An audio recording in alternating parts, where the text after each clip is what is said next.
Ang kwentong ito ay hango sa totoong buhay. Mula ito sa isa nating kabayan. Naitago na lamang natin sa pangalang Lucas. Ito ay kwento ng isang lalaki na labis ang pagmamahal. Taong 1969, Palawan.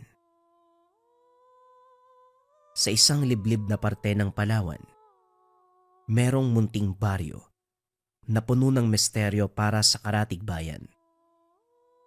Doon naninirahan si Romero, isang kilala, makisig na mangingisda. Masipag, matyaga, malakas ang pangangatawan. Binata pa lamang napakarami ng nahumaling dito, ngunit isang dalaga lang ang nakaagaw ng pansin. Si Teresa. Ang dalagang ito ay anak ng kapitan ng bayan. Kahit hindi mayaman, wala namang tumutol sa pagsasama ng dalawa. Kitang-kita naman ng lahat na matino at responsableng lalaki si Romero. Kaya't malugod nilang binigay ang anak upang maging asawa nito. Ilang taong namuhay ng matiwasay ang dalaga. Si Teresa ay napakabait. Masiyahing babae. Dala-dala niya ito hanggang pagtanda. Paminsan-minsan, dinadala ni Romero ang asawa tuwing nangingisda. Gandang-ganda ang dalaga sa ganda ng kalikasan. Lalong nadagdagan ang kaligayahan ng mag-asawa. Nang ipaalam ni Teresa, nagdadalang tao na ito. Nagdiwang ang bayan at maraming sumuporta sa dalawa. Nagdoble kayod pa si Romero upang makapag-ipon para sa panganak ng asawa. Mahal, ilang buwan na akong hindi nakakapasyal sa laot. Baka pwede mo akong pagbigyan? Wika ni Teresa. Alam mo naman na hindi pwede, mahal, di ba? Lalo na ngayon, oh.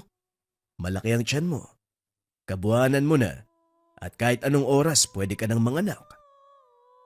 Pero ilang buwan ko nang hindi nakikita yung dagat eh. Sige na. Alam mo naman yan, di ba? Gustong-gusto kong malanghap yung simoy ng hangin doon. Tignan mo. Napakaliwanag. Maganda naman yung panahon sa labas. Sige na. O siya, sige na nga. Magbihis ka, alis tayo. Wika ni Romero. Tuwang-tuwa ang asawa nito. Bagamat nag-aalala, tila napawi nito ang sayang naramdaman ng kasintahan. Inihanda na ni Romero ang mga kagamitan. Sinigurado din nito na ligtas ang asawa at komportable sa bangka. Muling pinagmasdan at sinuri ni Romero ang paligid. Bago ito lumayag, sinigurado nitong walang kahit anong senyales na maaaring biglang sumama ang panahon. Habang nasa laot tuwang-tuwa si Teresa, inilabas nito ang mga kamay at pinaglaruan ng tubig. Si Romero naman ay nangingisda. Hindi nito pinabayaan ang nobya. Mukhang kailangan na nating umuwi. Tumataas ang alon. Pero maganda ang panahon na, tignan mo. May araw pa nga oh. Oo nga, mukhang maayos ang panahon pero maniwala ka sa akin. Masyado nang mataas ang alon. Parang may paparating na bagyo. Muling pinagmasdan ni Teresa ang paligid. Maayos pa rin at maliwanag ang langit. Katamtaman ang hangin. Masyado pang maaga. Pero sige, alam ko naman na. Biglang umalog ang bangka. Hanggang sa tuluyan itong tumaob. Kagad hinanap ni Romero ang asawa. Bagamat mataas ang alon, magaling na lumangoy ang lalaki at wala pang ilang segundo ang pagkataob ng dalawa. Kaya naman laking pagtataka nito kung bakit kahit gaano katagal sisirin ng tubig, hindi niya makita ang asawa. Halos ilang oras sa laot si Romero kung saan-saan na ito naganap. Nilangoy nito ang pinakamalalim na kaya niyang puntahan, ngunit hindi pa rin matagpuan ang kasintahan. Kahit gutom, nanginginig sa lamig, kulubot na ang mga balat. Hindi pa rin ito tumigil kakahanap kay Teresa. Hindi na alam ni Romero kung ilang oras pa ang lumipas bago ito nawalan ng malay. Nagising na lamang ito sa tabing dagat. Tuyo ang mga labi at terik ang araw. Oh, gising ka na pala. Wika ng isang matanda. Pinagmasdan ni Romero ang paligid. Puro buhangin, mainit. Nagkalat din ang mga basura. Asan po ako? Si Teresa, yung asawa ko. Nasaan po siya? Hinay-hinay lang, iho. Halos buong araw kang tulog dyan. Akala ko nga lasenggo ka eh. Kayo po ba ang nagligtas sa akin? Kung ganun ho, maraming salamat. Pero nakita niyo po ba ang asawa ko? Ako, ililigtas ka. Tulad ng sinabi ko sa'yo, matagal ka ng tulog dyan. Akala ko lasing ka eh. Yung pala napano ka, o ito. May pinakuluan akong tubig. Makakatulong yan sa'yo. Wika ng matanda. Sabay abot ng mangkok na may lamang tubig. Nagpakilala itong Mang Simon. Kapwa mangingisda. Ngunit meron siyang kaalaman sa panggagamot. Matapos inumin, nagpasalamat ito sa matanda at hinanap ang daan pabalik sa tahanan. Kagad nanghingi ng tulong sa bayan si Romero upang hanapin ang kanyang asawa. Paano naman yung bangka mo? Hindi na bale yun. Ang importante, makita ko yung asawa ko. Ilang linggo naganap ang mga residente. Halos araw-araw ding nag-aalala. Umiiyak ang mga magulang ng dalaga. Gayunpaman tinanggap nila ang posibilidad na hindi na ito makakauwi pa.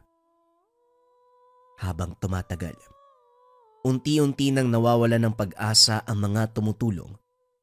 Nagbahagi na lamang sila ng pakikiramay sa naiwang asawa at magiging padre de pamilya sana. Paglipas ng isang buwan, tuluyan nang tumigil ang paghahanap ng bayan. Tinanggap na lamang nila. Wala na si Teresa. Bagamat mahirap, kailangang umusad. Patuloy pa rin sa paglaot si Romero. Araw-araw nagbabaka sakaling makita muli ang asawa. Kahit bangkay. Upang kahit papano, magkaroon ng pagtatapos ang kalungkutang nararamdaman ng binata. Maraming naawa sa kalagayan nito. Ang dating makisig na pangangatawan ay unti-unting pumayat. Humaba na rin ang mga bigote at balbas. Tuluyang napabayaan na ang sarili. Isang gabi habang tahimik ang dagat, bilog ang buwan, kalmado ang hangin, may nakitang anino ng babae si Romero. Dali-dali itong tumayo at kinuha ang lambat. Habang papalapit, hindi makapaniwala si Romero sa nakikita. Kinusot nito ang mga mata. Tinitigang mabuti ang babae. Kamukhang kamukha ni Teresa. Kagad inabot ang mga kamay upang iahon sa tubig. Ngunit imbis na kunin ang kamay, tila niyaya pa nitong samahan siya sa tubig. Basang-basa ang buhok. Mapupungay ang mga mata. At napakalamig ng boses. Sa sobrang pananabik lumapit siya. Inakala nitong himala ang nangyayari. Bago pa tuluyang maiabot nito ang kamay, biglang nakarinig ng kaluskos ang dalawa. Paglingon, tila may bangkang papalapit sa kinaroroonan. Dahil sa dilim, hindi kagad naaninag ni Romero kung sino ang sakay nito. Bakit nandito ka? Ano ginagawa mo't gabi-gabi na? Mang Simon, kayo po pala. Kayo rin matanong ko. Ano pong ginagawa niyo dito sa laot? Gabi-gabi na. Meron akong hinahanap, iho. At isa pa, mas masarap pumalaot sa gabi. Walang ingay at hindi tirik ang araw. Hindi po ba mas delikadong pumalaot sa gabi at huwag ka nang magtanong, iho, kung ano man ang ginagawa ko dito ngayon? Sige na, mauna na ako. Pag-alis ng matanda, muling nilingon ni Romero ang babae kanina. Kaso nga lang naglaho na ito. Ilang beses sinubukang tawagin ng binata ang babae, Ngunit hindi na nagpakita pa ng gabing iyon. Kinabukasan, bumalik muli sa laot ang binata. Laking tuwa nang magpakita muli ang kamukha ng asawa. Nag-uusap at tila si Teresa talaga ang babaeng nakakasama. Napawi kahit papano ang kalungkutang nararamdaman ng binata. Kaso nga lang, sa tuwing ang kaligayang nararamdaman nito ay napuputol, bigla kasing dumarating si Mang Simon. Tila alam nito kung kailan at saan magpapakita ang babae. Kahit saang dako ito magtago, natatagpuan pa rin sila ng matanda. Nagpatuloy ito ng ilang araw hanggang sa medyo nainis na ang binata. Nais lamang nitong makasama muli ang yumaong asawa, ngunit sinisira ng matandang mangingisda. Isang gabi, tinanong na ni Romero si Mang Simon kung paano siya nito natatagpuan at kung ano nga ba ang ginagawa nito sa laot ng 10 oras ng gabi. Sabihin na lang natin na hindi mahirap hanapin ang isang bangka sa tahimik na dagat, iho. Tulad nga ng tanong ko sa'yo noon, ano ba kasing ginagawa mo dito? Nagbuntong hininga ang binata. Pinaliwanag nito ang nangyari sa asawa at anak. Sa sinapupunan ni Teresa. Bagamat maluwa-luha na sa pag-alala at pagkwento, napansin ni Romero na tila may mali sa matanda. Parang hindi sensero ang itsura at kilos nito. Gayunpaman, hindi na lamang nagsalita patungkol dito. Ganun ba? Nakikiramay ako. Alam ko kung anong pakiramdam ng mawala ng mahal sa buhay. Mang Simon, hindi naman po sa pangano. Pero matanong ko lang, halos buong bayan kasi alam ang tungkol sa aming mag-asawa. Pero ngayon, parang ngayon nyo lang narinig. Wala ba kayo nabalitaan? Pasensya ka na, iho. Bagamat maliit nga ang baryo natin, hindi ako nag-aaksaya ng panahon para makipagtsismisan kung kani-kanino. Marami akong importanteng bagay na ginagawa. Baka nakakalimutan mong manggagamot ako. Ang nasa isipan ko, tumulong lang sa mga nangangailangan. Napaisip si Romero sa sinabi nito. Kilala at aktibong miyembro ng komunidad silang mag-asawa.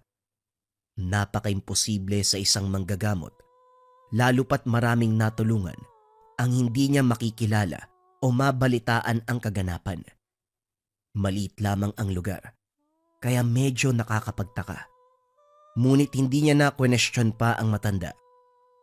Wari nito, maaaring tagu lamang ang buhay ni Mang Simon.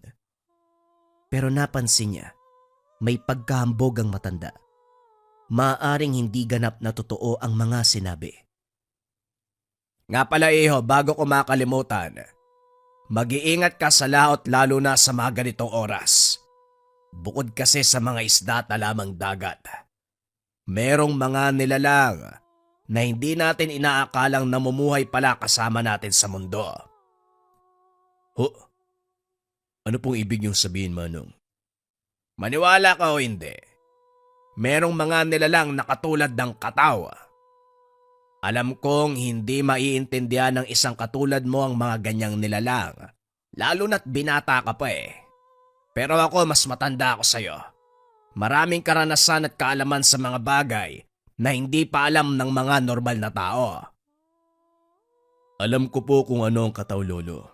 Mga nilalang sila sa dagat na mukhang syokoy at nambibiktima ng mga tao.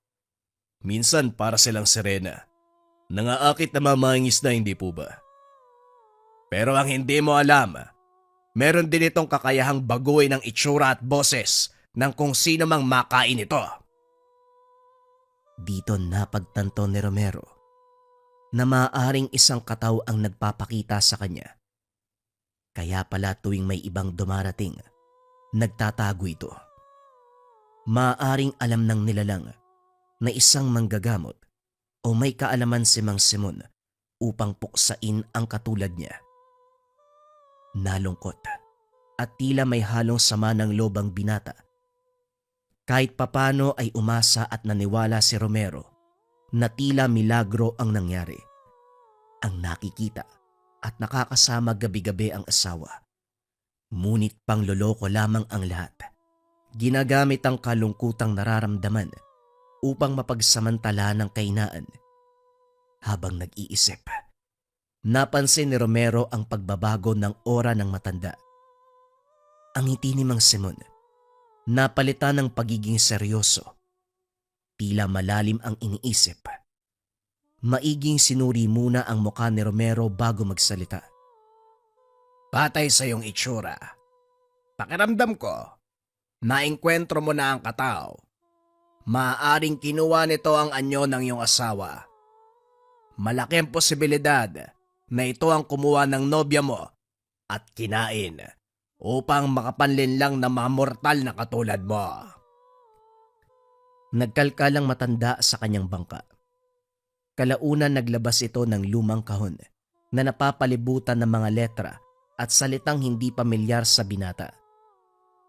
Naglabas din ito ng lambat. Ngunit nang suriin, hindi ito normal na lambat. Bordado ito. Nakapaloob ang mga sinaunang sulat at tila may mga orasyon. Pagbukas ng kahon, merong maliit na aklat na gawa sa papel ng abaka. May mga sulat kamay na hindi maintindihan ang nakatalaga. Binuksan ito ng matanda, pero kaagad ding sinara bago matitigan ni Romero na parabang tinatago niya ang laman. Ang mga kataway matatalino, mas matalino pa sa mga sirena. Iba ang paraan nito upang akitin ka. Bilugin ang ulo at isama ka pailalim. Hindi mo mamamalayang dinakip ka na pala nila sa pag-aakalang kusa kang sumama. Ito lamang ang kayang makahuli sa ganong nilalang. Ngayong alam mo na isang katawang kumuha sa iyong asawa, hahayaan mo bang meron pang ibang mabiktima ang nilalang ng kadiliman? Ilang pamilya pa ang mawawala ng mahal sa buhay. Tinitigan ng mabuti ni Romero ang matanda. Hindi nito alam kung bakit parang merong mali sa sitwasyon, na parang hindi dapat magtiwala ng lubos sa Ginoo. Ngunit ganun pa man, handa itong tumulong upang puksain ang nilalang at para wala nang matulad sa kanya na mawala ng mahal sa buhay. Hinawakan ng binata ang bordadong lambat na siyang nagdulot ng ngiti kay Mang Simon. Umuwi na ang dalawa matapos ang gabing yun. Kinabukasan nagkita sila upang ituro ni Mang Simon kung paanong pupuksain ang nilalang. Dahil mautak ang katao, naganda ng plano ang matanda. Habang hinahanda ang mga sangkap, kagamitan at orasyon, sinabihan ni Mang Simon na magsanay ang binata. Nag-insayo ito upang masigurado na malakas ang pangangatawan kung sakaling magkaroon ng laban. Dahil sa katandaan, wari nito na hindi kayang kalabanin ng pisikalan ang katao, kaya't sinigurado ni Romero na handa ang sarili. Ngunit paminsan-minsan, napapaisip pa rin ang binata. Kung ito ang pumaslang sa kanyang asawa ng araw na yon, bakit umabot ng ilang araw o linggo na, pero wala pa rin nangyayaring masama sa kanya? Mga ganitong katanungan ang bumabalot sa isip ng binata. Maaaring may hindi sinasabi si Mang Simon sa kanya. May posibilidad na hindi kataw ang pumaslang sa asawa at tanging nakuha lamang nito ang bangkay, kaya't nakuha ang itsura ni Teresa. Itong mga katanungan ang kailanman hindi masagot sa isip ni Romero. Gayunpaman, nagpasya ito na sundin na lamang ang matanda, lalo na't ito na lamang ang pinakamalapit na makapagbibigay sa kanya ng kasagutan. Isang linggo pa ang nakakalipas, pero muling bumalik sa makisig na pangangatawan si Romero. Matinding dedikasyon at inspirasyon na mabigyan ng hustisya ang pagkamatay ng asawa at anak. Nang makasigurong handa na ang binata, nag-impake na si Mang Simon. Dinala ang lahat ng kailangan, pumalaot ng gabing yun. May halong kaba ang nararamdaman ng binata Hindi nito sigurado kung magiging matagumpay ba ang pinaplano ni Mang Simon, lalo na't napakasimple lamang ng balak nito. Habang nasa bangka, pinakita ni Mang Simon ang isang maliit na punyal na gawa sa mga kabibe at pilak. Merong dasal na nakaukit. Ito ang gagamitin upang tapusin ang nilalang. Matanong ko lang po. Itong nakalagay sa punyal parang salitang hiling. Wala yan iyo. Huwag mong isipin. Ang ibig sabihin ng hiling, hinihiling na matugis na ang nilalang na kumakain ng tao. Halata sa boses na tila may tinatago, kaya kagad iniba ang usapan. Iyo, naaalala mo ba ang plano? Imposibleng makalimutan ni Romero ang plano. Napakasimple nito. Kahit bata ay matatandaan. Ulitin ko.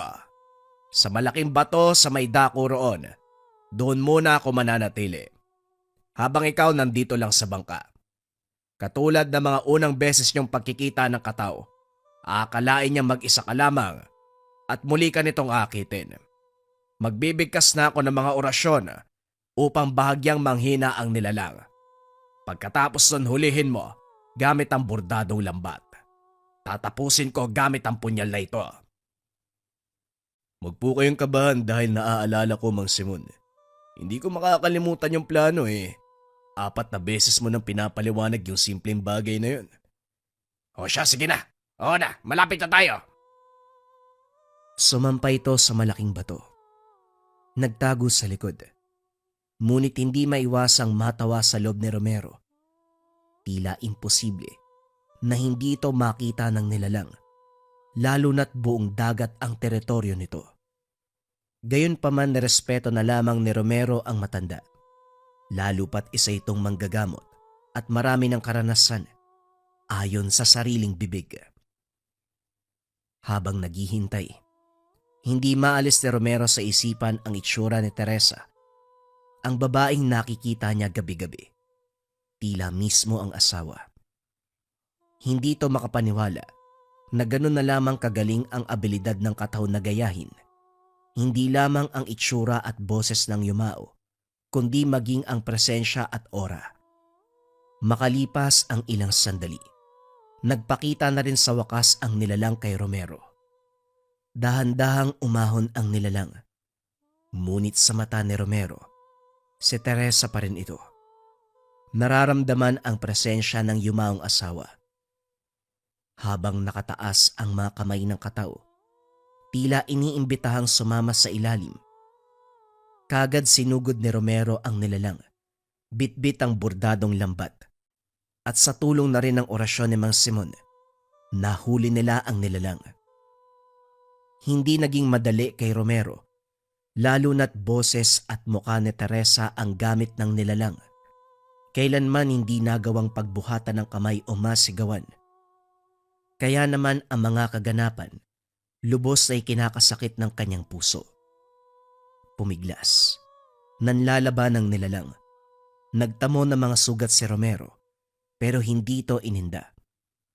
Pinagtuunan ng pansin ang misyon. Maigpit na hinawakan ng babae. Kalaunan matagumpay niyang nailagay ito sa loob. Pagkuha ng lambat, itinaas nito ang nilalang mula sa tubig. Unti-unting nagbago ang itsura ng kataw. Ang kaninang malaanghel na mukha ni Teresa, naging katakot-takot na pangitain. Maputla ang balat. Makaliskis ang balat. Matulis ang bagang. At ang mga mata, naging kasing itim ng uling. Lumalaban pa rin ito at pilit na hinihila si Romero paibaba. Halos muntik nang malunod ang binata. Ngunit naitali nito ang kataw ng maigpit sa lambat. Buong lakas na inangat ang nilalang. At dahil sa paghahanda at determinasyon ng binata, hindi nagtagumpay ang nilalang sa pagtakas. Pag-ahon muli sa tubig, isang matinding putok ng liwanag ang pumalibot sa laot. Nagsimulang humuni ang tubig. Hindi alam ng binata kung saan nanggagaling ang tunog at tila sumasabay pa ang hangin. Hindi maiwasang maisip ni Romero na may inaalay o may sinusuko ang dagat. Sige na, Mang Simon. Lumabas ka na dyan. Gamitin mo ang punyal para matigil na sa pag-aasik ng lagimang nilalang na ito. Wika ni Romero habang nakatitig lamang sa kataw. Mula sa kadiliman, unti-unting lumabas ang matanda. Hawak-hawak ang punyal. Dahan-dahan itong lumapit kay Romero. Hindi sa minamadali kita, Mang Simon, pero hindi ko kayang hawakan ito ng matagal. Muling wika ni Romero nang hindi inaalis ang mga mata nito sa nilalang. Nagtamo muli ng mga panibagong sugat ang binata. Bagamat kinakaya ang sakit, hindi siya sigurado kung hanggang kailan niya ito iindahin. Lalo na't malamig ang paligid. Basang-basa ang katawan at damit at bukas sa mga sugat.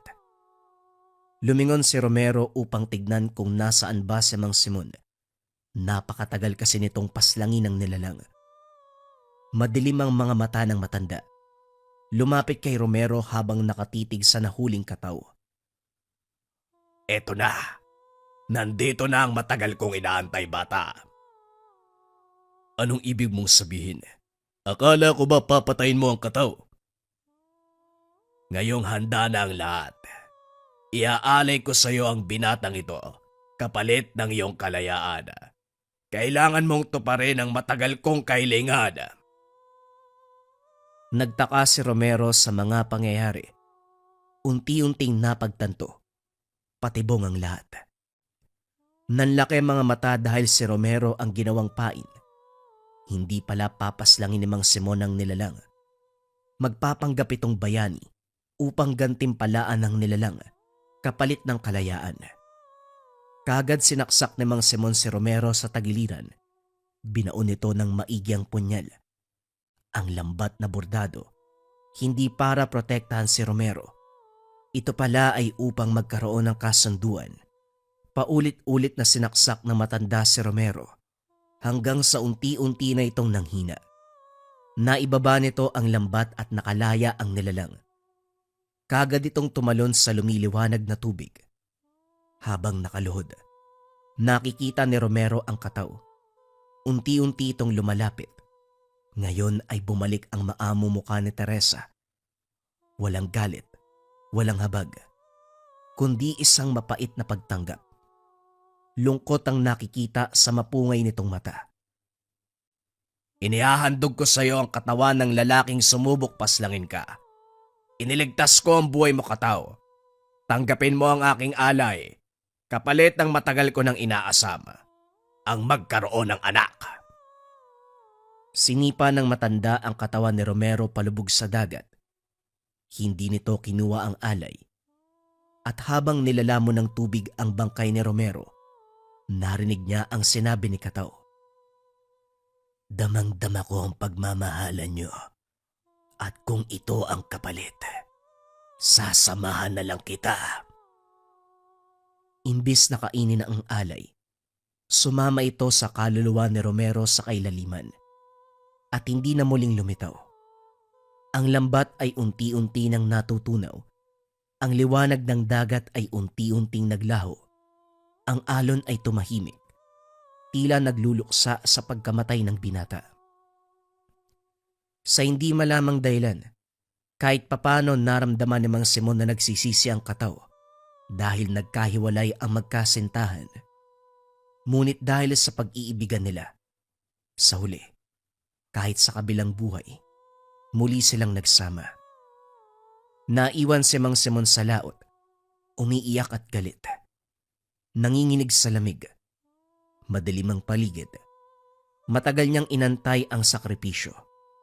Halos dekada ang ginugol upang matuklasan ang tungkol sa kataw at ang kapangyarihan nito na tumupad ng kahilingan. Ngunit ang anak na matagal nang inaasam, kailanman ay hindi dumating. Hindi tiyak ng mga residente kung ano ang tunay na nangyari kay Romero. Ang alam lang nila, maaaring dahil sa labis na kalungkutan, nagpakamatay sa laot. Kilala ang binata bilang isang taong nagmamahal hanggang sa dulo. Sinabi ng ilan na kapag habagat, lalo na sa gabi, may maririnig na pag-awit sa laot, tinig ng lalaking umibig sa kataw, at tinanggap na lamang ang katotohanan kahit na ito pa ang naging kanyang wakas. Si Mang Simon, nanatili sa bayan, pero nasiraan ng bait. Madalas galit at kung ano-anong ritual, kung ano-anong orasyon ang ginagawa. Kalaunan, naging taong grasa.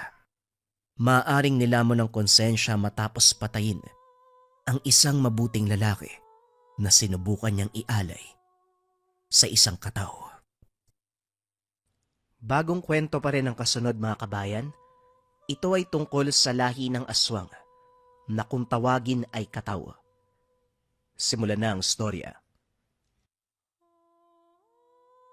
Ang kwentong ito ay hango sa totoong buhay. Mula ito sa isa nating kabayan na itago na lamang natin sa pangalang Ben.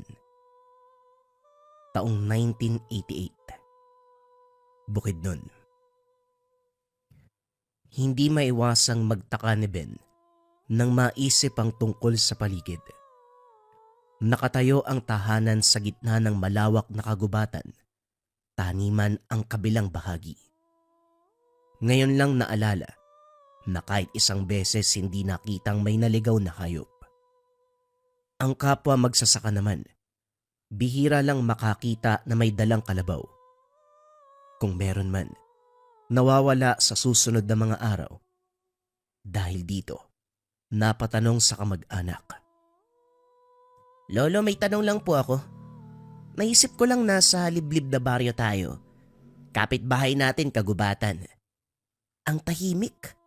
Wala ko nakitang ni isang hayop na naligaw. Ano po ba nangyayari dito? Tanong ni Ben kay Lolo Nido. Akala ko naman kung ano na yan lang palang itatanong mo. Sa tinagal mo dito sa lugar, ngayon mo lang naisip yan. Gusto mo ba talagang malaman kung bakit? Tumango si Ben. Umayos ng upo dahil kapag ganito ang sitwasyon, mahaba ang kwento ng matanda. Hindi naman ganito kapayapa noon sa lugar na ito. Araw-araw kong nananalasa sa mga bahay ang mga hayop na mula sa gubat. Maraming mabangis, kagaya ng asong ligaw, baboy ramo, buitre, bayawak, at iba pang delikadong hayop. Ngunit lahat nagbago nang dumating ang magkapatid na nakatira sa masukal na bahagi. Ayon sa mga sabi-sabi, kinilala bilang aswang ang mga ito. Sa pagpapatuloy ng kwento, nung una pabiro lang ang tungkol sa pagsabi sa aswang. Mailap kasi sa mga tao at sa gabi lang nakikitang lumabas kaya hinihiritan. Pero napagtibay ang paniniwalang ito nang makauwi ang magkakahoy na si Roman. Duguan. Maraming kalmot sa iba't ibang bahagi ng katawan. Sumisigaw ng aswang habang tinuturo ang tahanan ng magkapatid. Kagad naniwala ang karamihan dahil sa misteryosong pagkatao ng mga ito. Minsan na ring naisip, lusubin ang mga ito, pero sa sandaling makaharap ay umuurong. Salip na kumprontahin, babalik sa daan ang mga tao. Ang sabi pa nila, kung makakaharap ang magkapatid na ito, magdudulot ng kilabot ang mga mata. Malakas ang presensya, maging ang amoy sa katawan. Hindi naman sila kumakain ng tao dahil kung tawagin ang lahi ay silab. Mga uri ng aswang na hayop lamang ang tawag ng sikmura. Kaso nga lang, kapag hinahamon, walang pagdadalawang isip na papatay ang mga ito. Kaya naman magmula noon, wala nang basta-bastang naglalakad sa loob ng kagubatan. Lahat ng daanan ay inilipat sa taniman. Doon maraming magsasaka sa araw-araw. Bihirang mapagawi ang magkapatid dahil ayaw ng mga ito ang makita ng mga tao. Ikaw mahilig ka pa namang magtirador.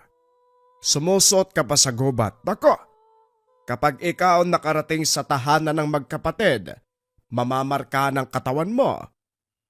Pananakot ni Lolo Nido na hindi kaagad naintindihan ni Ben.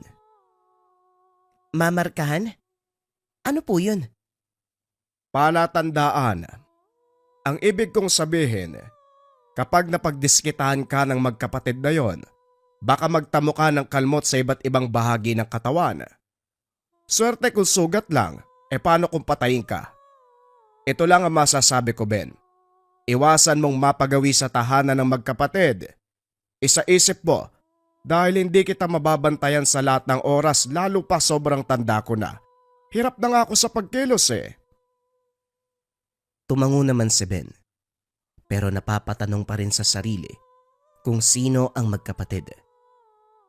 Narinig niya na ang pangalan ng mga ito, sina June at Jano, pero hindi pa nakita ang itsura.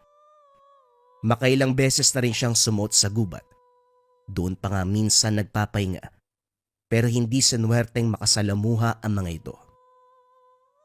Pagkatapos ng pag-uusap, babalik sa dating gawi si Ben. Binitbit ang tirador. Supot ng bato naman sa kabilang kamay. Sa ideya na manghuli ng ibon. Nakalimutan ang paalala tungkol sa magkapatid na aswang. Dere-derecho sa paglakad si Ben. Pumipwesto sa tumbang puno. Tinira ang ibon sa malapit. Hindi tinamaan kung kaya't hinabol. Tutok na tutok sa paghuli. Hindi na malayan kung saan lugar nakarating. Tuwang-tuwa nang mahuli ang ibon. Pero napawi ito. Nang masipat ang nag-iisang tahanan sa hindi kalayuan. Napalinga sa paligid. Dito napagtantong malayo ang narating. Sinubukan ni Ben na hanapin ang daanan pero matapos ang ilang subok, bumalik lang sa kinakatayuan. Sa harapan ng tahanan, walang ideya kung sino ang nakatira. Lumapit at nagtawag. Tao po! Tao po! May tao po ba sa loob? Magtatanong lang po sana ako kung saan yung daan.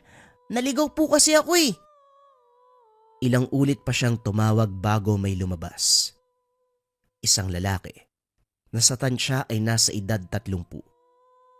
Magulo ang buhok, kunot ang noo, matalim ang titig, punit-punit ang damit.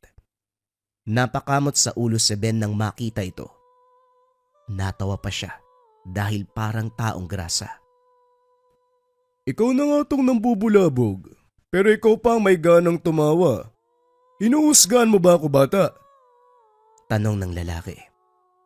Ay hindi ho, pasensya na. Bakit po kasi ganyan yung suot nyo? May maayos naman kayong tirahan pero punit-punit ang damit. Kakagising niyo lang po ba? Parang hindi pa po kayo nakakapagilamos eh. Humugot ng hininga ang lalaki. Sabay tikas ng muka. Bahagya itong lumapit. Diretsyong tumitig sa mga mata ni Ben. Iyo, Ang lakas mong magsalita ah. hindi mo ba kilala kung sino ko? Sandaling napaisip ang binata. Umiling na rin dahil hindi kilala ang kausap.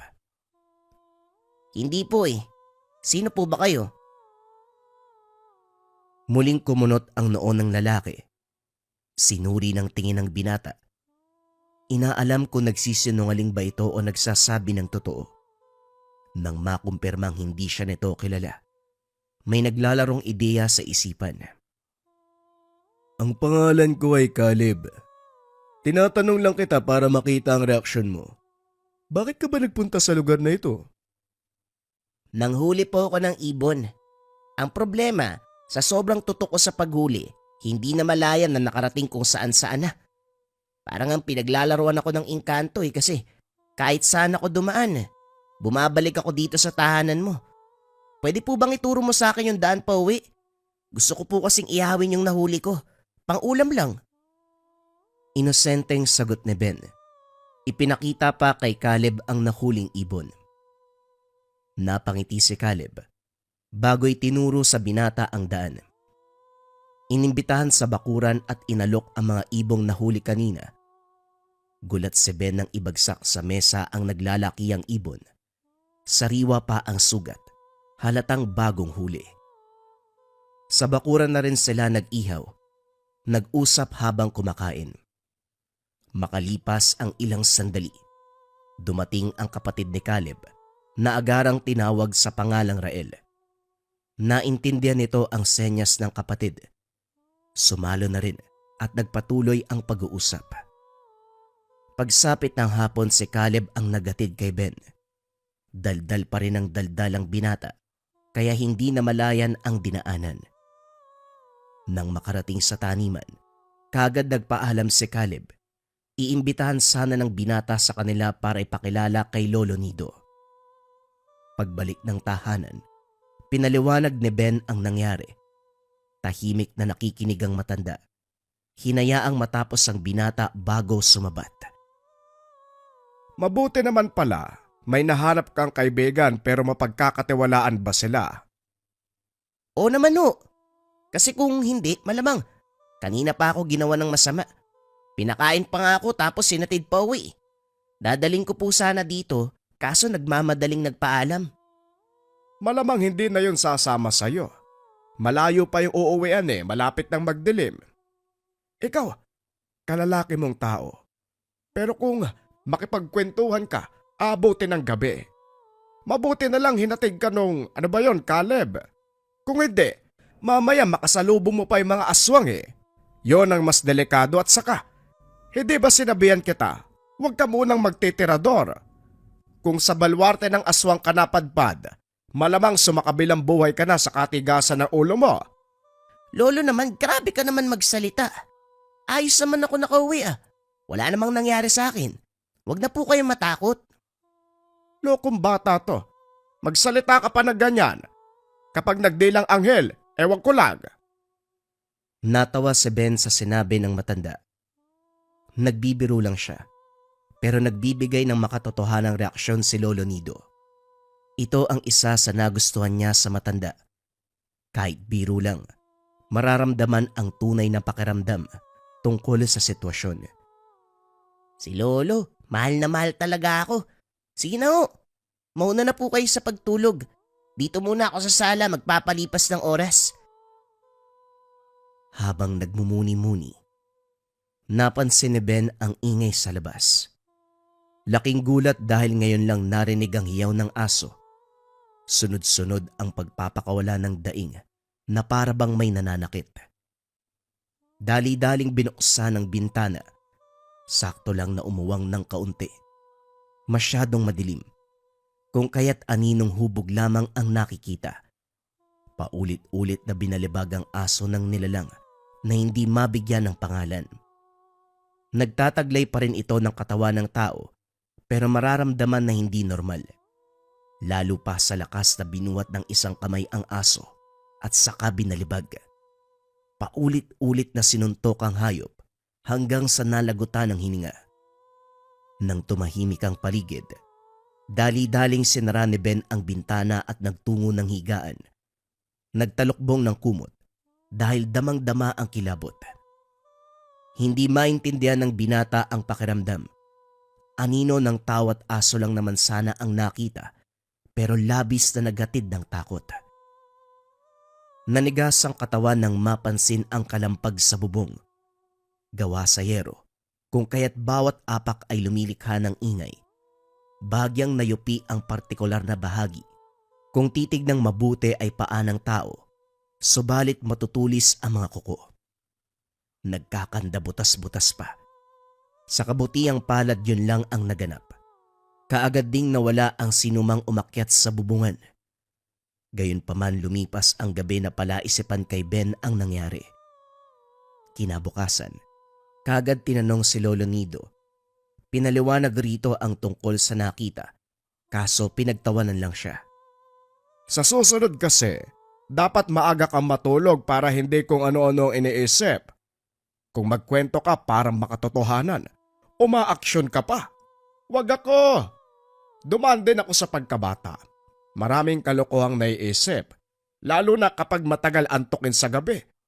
Aksyon-aksyon pa to, kala mo namang kagwapuhan. Lolo naman, bakit ayaw niyo po bang maniwala? Nanlalait ka pa Totoo po yung sinabi ko.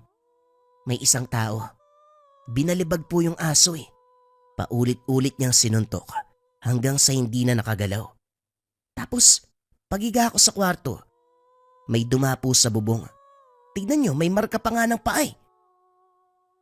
Dali-daling pinakita ni Ben ang yero kung saan bumakas ang paa ng nilalang. Makikita ang pagkagulat ni Lolo Nido na kaagad ding sinundan ng takot. Gayunpaman minabuting mag-isip ng positibo. Sinabing baka napagdiskitahan lang ng siraulo ang tahanan nila. Pinilit ni Ben ang naisip na baka halimaw ang nakitang tao kagabi. Hirap siyang mapaniwala si Lolo Nido dahil hindi naman namukaan at dahil ayaw maniwala ng matanda. Naglibot sa paligid para makahanap ng ebidensya. Sinuri ang bahagi ng gubat kung saan nangyari ang kaganapan kagabi. Napangiti nang makita ang mga dahon na merong mantsa ng dugo. Sinunda ng bakas hanggang sa dinala sa masukal na parte. Dito na bungaran ang bangkay ng aso. Pugot ang ulo. Wakwak ang tiyan. Wala nang natirang laman. Nilalangaw at nagsimulang mangamoy. Dito lang din nalinaw ang sugat-sugat. Ang inakalang suntok ay kalmot pala. Lalong lumaki ang pagdududa na halimaw ang taong namataan. Dali-daling bumalik ng daan si Ben. Napapitlag ng bumangga sa isang tao. Dahil sa hubog at tangkad, biglang kinabahan sa pag-aakalang ito ang halimaw. Mabuti na lamang ay nakilala. Kung hindi kita kilala, siguro iisipin ko ikaw yung halimaw na nakita ko kagabi. Bakit ba kasi bigla kang lumilitaw? Uy Caleb, nabangga tuloy kita. Kung makapagsabi ka naman parang kasalanan ko na nabangga mo ko ah. Malamang nandito ako sa lugar na to. Dito ako nangangahoy eh. Ikaw ba? Huwag ba sabihin hanggang dito nagtitirador ka ng ibon? Hindi pero may mas nakakatakot akong kwento eh. Ganito kasi, kagabi bago ako matulog, may nakita akong laban eh. Laban ng halimaw sa aso. Napatay yung aso, kaso yung halimaw parang tao eh. Alam niya na nakita ko siya kasi dumapo sa bubong namin. Buti na lang kinaawaan ako ng Diyos. Umalis yung halimaw. Nagtaka si Caleb sa kwento nito. Nagtaka kung bakit ganon ang reaksyon. Pasensya ka na, nakakatawa ka eh. Kung pagbabatayan ng tono at reaksyon mo, parang totoo nga. Pero sigurado ka bang halimaw? Baka naman, may-ari lang yun ng aso. Tapos yung aso naging pasaway kaya sinaktan. Teka, wala ang hayop sa lugar natin eh, paano magkakaaso dito? Umiinom ka ba? Eh baka mamaya lasing ka lang kaya nasabi mo yan eh. Kung ano nakikita mo. Eto naman hindi nga. Grabe ka naman. Totoo nga yung sinasabi ko. Kung hindi halimaw yon, bakit bigla akong kinilabutan? Tapos ang bigat ng pakiramdam ko, yung mga mata niya kahit nasa malayo, kulay pula. Ah, kulay pula. Eh adik yun pag ganun. Nung makita yung aso, pinagdiskitahan. Alam mo naman yung panahon ngayon eh. Yan ang epekto ng pinagbabawal na gamot. Pinagbabawal na gamot. O sige, tignan natin. Siguradong magbabago yung isip mo kapag nakita mo yung nilalang. Dinala ni Ben si Caleb sa kinalalagyan ng katawan ng aso. Kaagad itong nag-iwas ng tingin. Nagtakip ng ilong habang nagsusuka sa tabi. Tawang-tawa si Ben habang nanonood. Dali-dali siyang lumayo nang marinig ang nakakakilabot na pagpalahaw. Unti-unting lumapit sa kinalalagyan kung kaya't nagsipagtakbuhan, nakahinga ng makalayo. Dumiretso si Ben sa kakilalang magsasaka na nakita sa unan, taniman na sa bahaging iyon. Nagtaka ang binata dahil paglingon, nawala bigla si Caleb. Pinaliwanag ang kaganapan pero ayaw ng matanda na pumasok sa gubat. Natatakot sa magkapatid na aswang. Pinagalitan siya dahil basta-basta na lamang pumasok sa lugar. Hinatid siya pauwi. Ito pa ang nagsumbong kay Lolo Nido. Dahil dito napagalitan ng malala si Ben, napalo pa ito ng lolo. Sinabihan na kita, Ben. Wag na wag kang susot sa gubat. Ilang beses na rin kitang pinatigil sa pagtitirador ng ibon. Sa nagiging tutok mo sa paghuli, hindi napapansin ang lugar. Huli na to ha. At sana makinig ka naman. Sa susunod kapag nalaman kong bumalik ka pa roon, hindi lang palo ang aabutin mo. Hindi maintindihan ni Ben ang galit ni Lolo Nido. Aminado siya na palagi itong nagpapaalala na huwag magpunta sa gubat. Pero nahahaluan ng biro ang salita. Hindi kagaya ngayon na halos pumutok na ang ugat sa leeg sa galit. Hindi naman ako nanghuli ng ibon Gusto ko lang naman patunayan na halimaw yung nakita ko kagabi. Grabe naman, hindi man lang ako pinakinggan. Nang mga sumunod na oras, hindi pa rin nagkasundo ang dalawa. Kumilos si Lolo Nido na para bang walang kasama sa tahanan. Si Ben naman, nahihiyang magsalita, bakas pa rin sa mukha ng matanda ang galit. Nanatili na lamang siyang tahimik, inantay kung kailan huhupa ang sitwasyon. Pagsapit ng dilim, muling narinig ni Ben ang ingay sa labas. Sa pagkakataong ito ay kakaibang huni. Nang silipin, dalawang anino ng tao ang makikita. Parehong may sakal-sakal na bayawak. Maliit pa lamang ang mga ito. Dito na napaisip si Ben hanggang sa sumagi ang aswang na silab. Dali-daling sinara ang bintana at nakinig na lamang sa ingay. Habang nasa ganong sitwasyon, napagtanto na kaya walang nakikitang hayop sa paligid dahil pinapatay ng magkapatid na silab kahit maliit pa lamang. Minabuti ng binata na huwag maglikha ng ingay para hindi maagaw ang atensyon ng mga ito. Nang mawala, ginising si Lolo Nido para ibalita ang nangyari. Kaso nga lang, antok na antok, kaya naman hindi ito bumangon. Napabuntong hininga na lamang siya. Bumalik ng silid at inantay mag-umaga. Sa puntong ito hindi nakapagpigil si Ben. Pinaliwanag sa matanda ang nasaksihan sa ikalawang pagkakataon. Sa napansin niya, tahimik na nakikinig si Lolo Nido habang malinaw na mababakas sa mga mata na merong iniisip. Nang matapos siya sa pagsasalita, tinanong ito. Ang lalim naman ang iniisip niyo, Lolo. Ano po ba yun? Ay nako. Sa dinabi-dabi ng tao, bakit ikaw pa ang kailangan makasaksi ng ganitong kaganapan? Hindi ba pwedeng isang beses mo lang nakita? Talagang 2 ulit pa. Ano bang ibig sabihin nito? Mabibiktima ka rin ba ng mga halimaw na yon? Si Lolo kung makapagsalita. Nananakot po ba kayo? Nakita ko lang naman po Bakit naman ako mabibiktima kaagad? Ben, may kahulugan ang lahat ng bagay. Hindi pwedeng nagkataon lang ang lahat. Bakit ikaw pa? Ano ang meron para ikaw ang makasaksi sa ganitong kakilakilabot na pangyayari? Ben, hindi ordinaryong nilalang ang pinag-uusapan natin. Aswang na silab. Mga halimaw na mahirap kalabanin dahil kahit anong pangontra ang gamitin, kayang-kaya nilang salagin. Napalanok si Ben. Unti-unting nanigas ang katawan nang mapagtanto kung gaano kaseryoso ang sitwasyon. Nang mga sumunod na sandali, lalo siyang natahimik nang sabihin ng matanda na ang taong tinatawag sa pangalang Caleb, isa sa magkapatid na aswang. Hindi makapaniwala si Ben dahil mabait ang dalawa. Sumagot siya na nagkamali si Lolo Nido dahil kung aswang ang mga ito, sana nung unang inkwentro may ginawa ng kasamaan. Ayaw niyang paniwalaan dahil para sa kanya, mabubuting tao ang nakilalang magkapatid at hindi sila ang tinatawag na silab.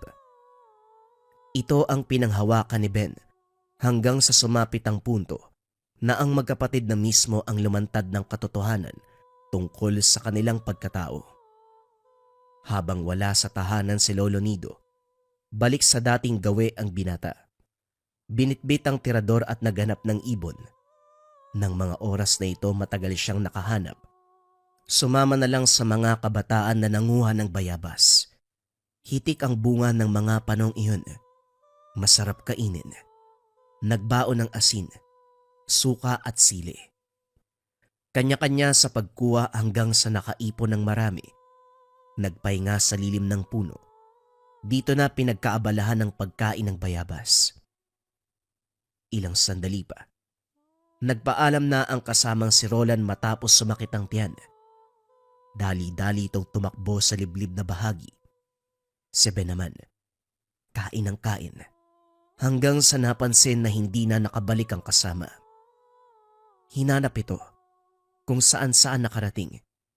Hindi nagtagal napadpad sa tahanan ni Caleb. Agarang nagtanong. Sa kabutiang palad ay naroon si Roland, umiinom ng tubig. Pinatuloy siya ni Caleb. Dito naisip ang mga sinabi ni Lolo Nido tungkol sa magkapatid. Pinagmasdang mabuti ni Ben ang paligid. Binigyan sila ng makakain pero hindi siya tumikim.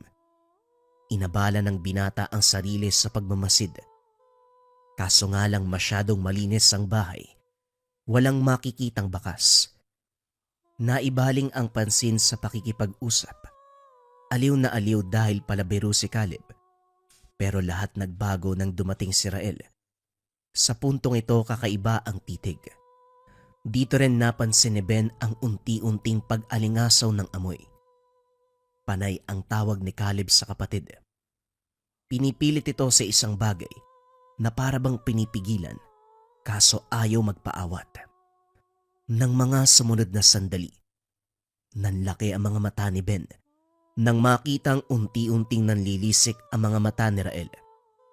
Dali-dali nitong sinundan si Roland na umikot sa likod ng bahay para sana umihi. Agarang sinakal, binalibag pa sa dingding. Sa puntong ito malademonyo ang ngisi ni Rael. Sinaktan ng sinaktan si Roland hanggang hindi na maitsura ang muka sa dami ng dugo. Umawat si Caleb. Pinakalma ang kapatid pero lalong nagwala. Nagtungo sa kusina. Naglabas ng malaking tapayan at saka binagsak. Tumambad ang siksikang katawan ng iba't ibang hayop. Lalong naniga sa kinakatayuan si Ben. Nang walang ano-ano kinain ito ni Rael. Nangangamoy na pero buo ang paglunok. Sa kabilang banda, habang pinipigilan ni Caleb ang kapatid, dali-daling inalalayan ng binata ang kaibigan. Hindi na lumingon pa at umalis na sa lugar. Pero bago pa man makalayo, humarang si Rael. Duguan ang bibig nito. Nanlilisik ang mga mata. Natatakot ka pa, iyo. Ngayon pa na nakailang balik ka na sa tahanan namin. Tama nga sila.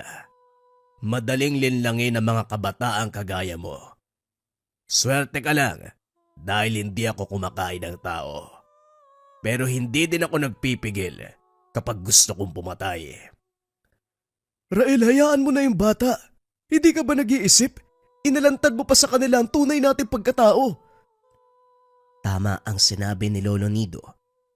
Ang nakilalang magkapatid, walang iba kung hindi ang mga silab. Napalunok ang binata. Hindi na kaya pang igalaw ang katawan kahit sinisigaw ng isipan na tumakbo. Bakit mo pinoprotektahan ang mga batang to? Kung tutusin, sila naman ang unang nanghusga sa atin. Lumipat na tayo rito para mamuhay ng tahimik.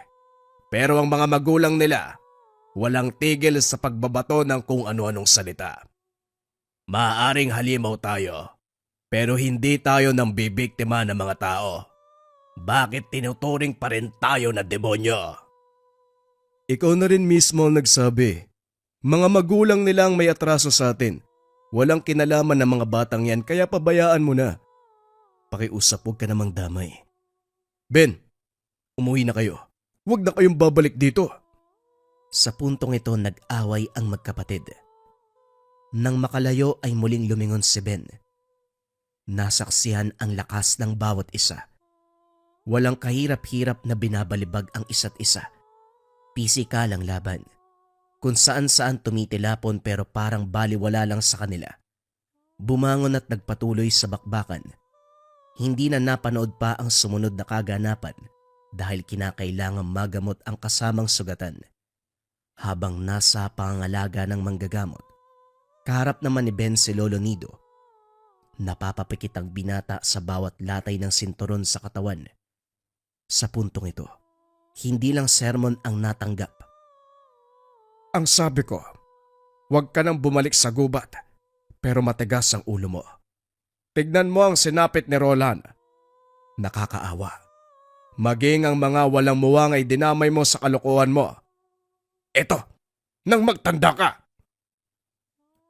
Sunod-sunod na hampas ng sinturon ang lumapat sa hita at binti. Hindi umimik si Ben. Tinanggap ang lahat ng pasakit dahil napagtanto ng binata ang pagkakamali. Hindi niya inasahan na aabot sa ganitong sitwasyon. Pagkatapos ng disiplina, sumugod sa tahanan ang mga magulang ni Roland. Parehong galit.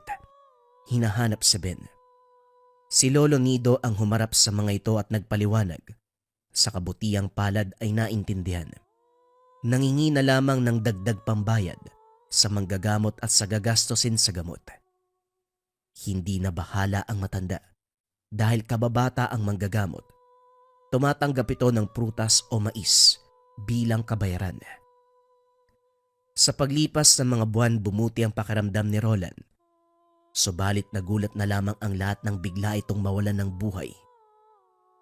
Balik sa normal ang kondisyon matapos gumaling sa panggugulpe ng silab. Kaso hindi inaasahan ang pagkakataon. Biglang nalagutan. Binalikan si Ben at sila ang sinisi. Pinaglaban ni Lolo Nido ang apo. Huwag niyong sinisisi sa amin ang kamatayan ng anak niyo. Nakita niyo naman na gumaling siya mula sa unang kaganapan. Kung merong sisisihin, dapat kayo yon. Huwag niyong ibaling sa ibang tao ang pagiging pabayang magulang niyo. Sa isip ni Ben, posibleng may kinalaman pa rin sa aswang ang nangyari kay Roland. Nang matandaan ang sinabi ng manggagamot, dali-daling kinausap. Manong, nung ginamot niyo po si Roland, naalala kong sinabi niyo. Gagaling ang sugat sa katawan, pero may mangyayari pa ring masama. Tama po ba?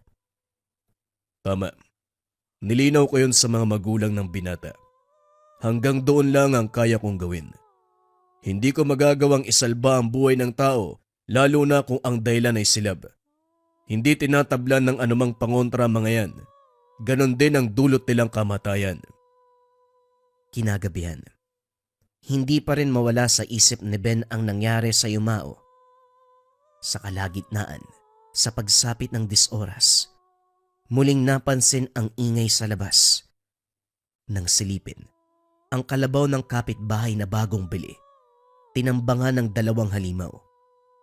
Hindi na kailangan pang isipin kung sino ang mga ito dahil kilala na ang amoy.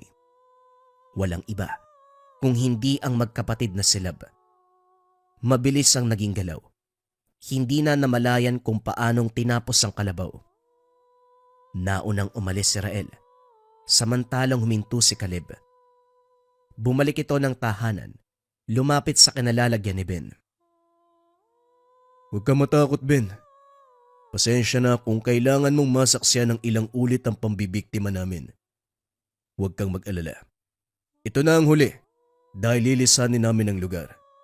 Gusto lang kita makausap sa huling pagkakataon dahil naging magkaibigan tayo. Humihingi ako ng pasensya, kaibigan, kung naranasan mo ang kakilakilabot na mga bagay. Wika ni Caleb. Bagaman nasa ganap na anyo, hindi nakaramdam ng banta si Ben.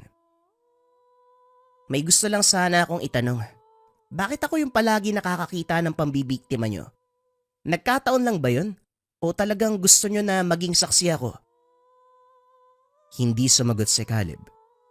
Isinabit sa bintana ang nahuling ibon. Naglaho na rin na parang bula. Sa kabilang banda, palaisipan pa rin kay Ben kung bakit siya nga ba ang nakakasaksi sa pambibiktima ng magkapatid. Mapahayop man o tao ang pagdidiskitahan. At dahil walang nakuwang sagot, pinagpalagay na lamang nagkataon ang lahat. Sa paglipas ng panahon, hindi pa rin nakakalimutan ni Ben ang tungkol sa magkapatid. Hindi pa rin siya tumigil sa pagtitirador ng ibon. Lalong-lalo na ngayon, Unti-unti nang bumabalik ang mga hayop sa kagubatan. Wala nang bibiktima sa mga ito. Nakalimutan na rin ng mga tao ang panganib na dulot ng silab. Marami nang nagpupunta sa gubat para mangaso, mangahoy at pastulan ng mga alaga. Higit sa lahat, hindi na natatakot na abutin ng gabi dahil wala nang nagtatangka sa kanilang buhay. Wala na ang kinakatakutan ng mga aswang